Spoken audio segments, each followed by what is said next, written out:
Hello fans, welcome to Man Utd Transfer HQ. Stay updated with the latest transfer gossip and breaking news. Our first news is why Man Utd should have appointed Kieran McKenna instead of Ruben Amorim as boss. Manchester United spoke to former coach Kieran McKenna back in May when they were considering replacements for Erik ten Hag, and now they look lost under Ruben Amorim. Manchester United fans will be reminded of what could have been when Kieran McKenna leads Ipswich out at Old Trafford. United spoke to their former coach just days before the FA Cup final, before opting to stick with Erik ten Hag as manager. McKenna had a strong case, and he had progressed through the ranks of Old Trafford after his arrival in 2016, successfully coaching their under-18s. He became Jose Mourinho's assistant in 2018 and continued in that role under Ole Gunnar Solskjaer, and then Ralf Rangnick. McKenna left in December 2021 to take over at Ipswich in League One and guided them to back-to-back promotions to the Premier League. Ruben Amorim, or Ruben Interim as he has been cruelly dubbed, was seen as one of Europe's hottest young coaches because of his success at Sporting Lisbon. But McKenna was already pulling up trees at Ipswich. He didn't return to United in May and instead signed a 4-year deal with Ipswich, worth a reported eye-watering £6 million at Feason. McKenna was done well trying to make Ipswich into a top-flight squad, and he has developed the likes of Liam Delap into a Premier League striker. Delap, 22, has scored 10 top-flight goals and has doubled or trebled the $15 million Ipswich paid Manchester City for him last summer. United missed a trick with McKenna, and although he's 38, he's only 17 months younger than Amorim. The Ulsterman knows United inside out, and it has been painful seeing Amorim trying to get up to speed at one of the biggest clubs in the world. Managing United is way more harder than Amorim could have imagined when he boarded a private jet to Manchester in November. He looks in over his depth, and it's looking increasingly unlikely that he can turn around the drifting supertanker that is Manchester United. He's lost 9 of his 22 games and has turned Old Trafford into the theatre of dread because of their awful home form. Qualifying for the Champions League has never been easier, and the top 5 clubs will make it because of the English side's coefficient. Yet they are not in the picture. They can't even get in the fight for Europe, and instead they were 14th heading into Wednesday night's games. It's hard to see anything Amorim has got right so far, and he apologized for branding United the worst team in their history following their home loss to Brighton last month. Marcus Rashford looks reborn at Aston Villa, and just the sort of live-wire striker United desperately need after he sent him packing in the winter transfer window. Even Antony has done well since being offloaded on loan to Real Betis. Instead, with United springing more leaks than a colander, he spent what little money he had on a new left wing-back in Patrick Dorg, as if that would begin to solve their problems. Amorim has refused to adapt his 3-4-3 system, even though it looks hopeless with his 3 lumbering centre-backs, who are not comfortable bringing the ball out of defence. Yes, United must wish they had gone for McKenna in May and avoided sticking with ten Hag, wasting £200 million and appointing Amorim to preside over their worst Premier League campaign. Stay tuned for more updates on Man Utd Transfer HQ, transfer moves, player signings, and latest news. Don't miss subscribe for more Man Utd transfer news. Our second news is Ole Gunnar Solskjaer back at the wheel and proving Man Utd really is the impossible job. The Norwegian has made a fantastic start at Besiktas, and Erik ten Hag will be able to take his pick of jobs for next season, as a dismissal from Old Trafford is no longer seen as a managerial failure. There was a time not so long ago when the role of England manager was extensively acknowledged to be the impossible job. As Thomas Tuchel prepares for his first games in the national post by working from home for a chunk of his time, that is no longer the case. But it is becoming increasingly evident that the impossible job in football management is now the one at Old Trafford, which is why a failure to last a serious amount of time in the position is not even close to being a stain on a managerial CV. If Ruben Amorim was gone before the start of next season, he would still be in demand for Plum Club jobs. Over the past couple of days, Erik ten Hag has been speaking eloquently about his time at United. The Dutchman always cut a dignified figure, even when under the most severe pressure.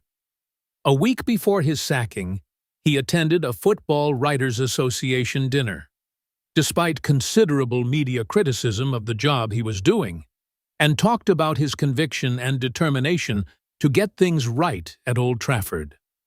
He didn't get things right, but Ten Hag has had plenty of offers since, and there will be plenty on the table when he considers a return to work on July 1st of this year. Being a sacked Manchester United manager is no career killer, that is for sure. Over a decade on, David Moyes is reminding us all of what a good operator he is, and Jose Mourinho is, of course, Jose Mourinho.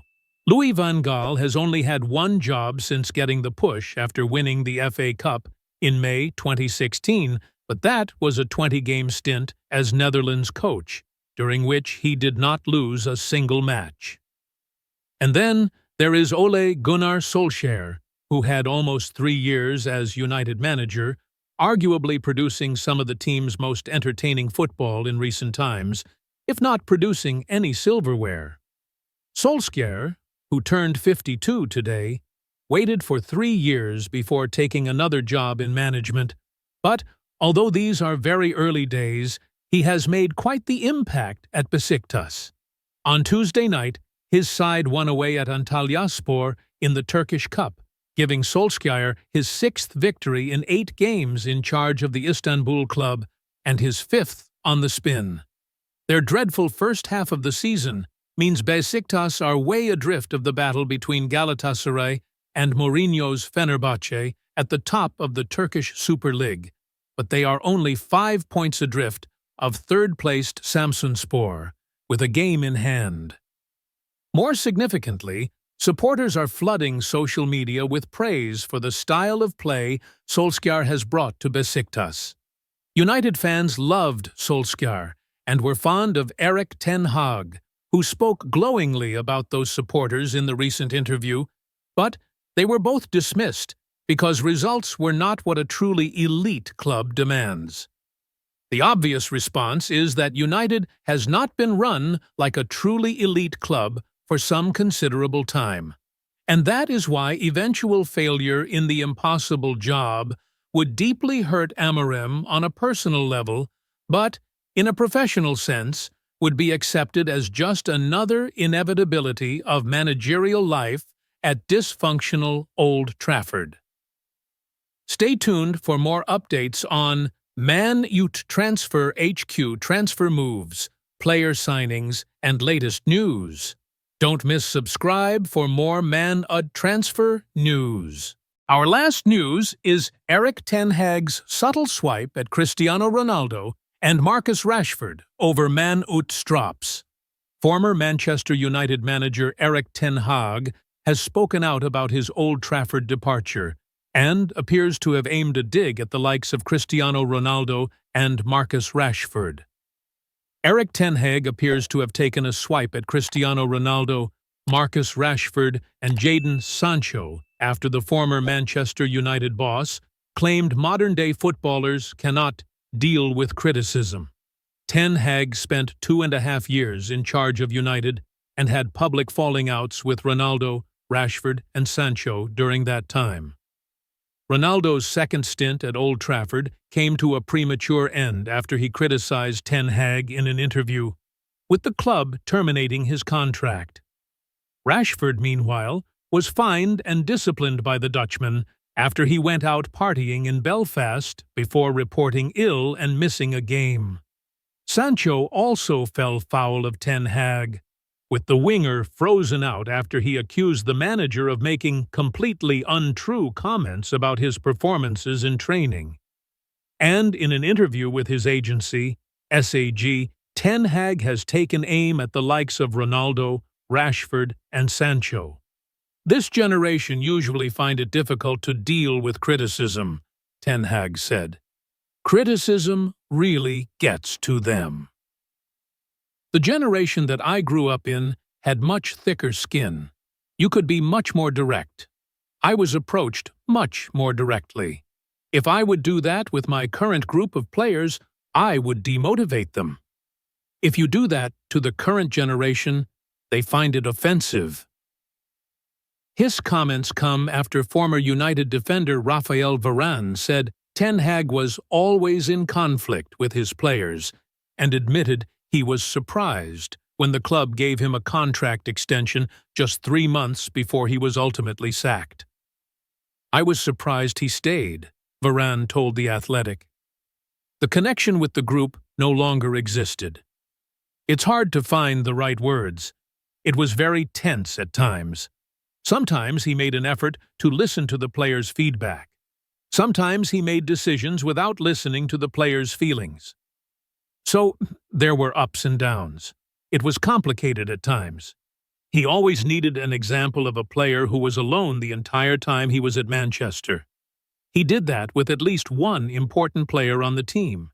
He was always in conflict with certain leaders of the group. That is his way of managing.